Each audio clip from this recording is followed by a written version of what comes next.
Seru bener, banget. Masya Allah. Aku punya pertanyaan, apa Nah, yang menurut Ustadz, kenapa penting gitu untuk hmm, seorang pemuka agama, ya. Ustadz Mm-mm. atau sebagainya untuk punya wawasan yang luas? Nah, pertama-tama gini, aku juga agak sedih sih ketika melihat dalam tanda kutip ya orang-orang yang beragama pada saat sekarang. Jawabannya sederhana sebenarnya, karena otoritas menurutku yang abusive. Mhm. Jadi abuse of authority dari para ustadz-ustadz itu. Nah, kenapa mereka bisa abuse of authority? Karena orang-orang kita itu dalam tanda kutip tidak diajarin sesuatu yang benar. Ketika seorang pemuka agama itu dianggap sebagai wakil Tuhan gitu kan ya, sehingga Mhm. dia tuh apapun yang dilakukan nggak ada yang salah. Betul. Karena Iya, sudah iya. ada label apa namanya tadi wakil Tuhan. Sebenarnya ketika kita ngelihat agama pada awalnya justru sebaliknya. Justru agama itu mempertanyakan setiap otoritas sebenarnya. Jadi ketika Rasulullah Muhammad itu datang, Rasulullah tuh memberikan sebuah pertanyaan terhadap segala sesuatu. Ini otoritatif nggak sih? Ini bisa nggak sih kita ikutin?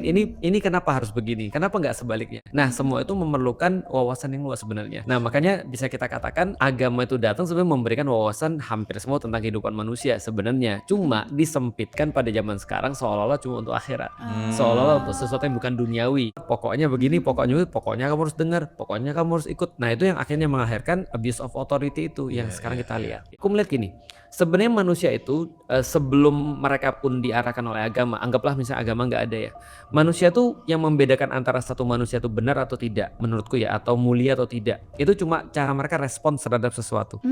Anggaplah gini ya, ada satu kejadian yang datang pada dia nih, ada Oke. 1, 2, 3, 4, 5, 6, 7, 8, 9, 10 cara respons terhadap peristiwa itu misalnya. Contoh kayak Oke. gini lah, kita dihina orang, kita bisa respons marah, kita bisa nangis, kita bisa sedih, kita bisa introspeksi, kita bisa balas dengan sesuatu yang lebih menyakitkan. Nah, itu ada banyak respons. Nah, menurutku agama itu adalah respons terbaik yang bisa dilakukan oleh manusia.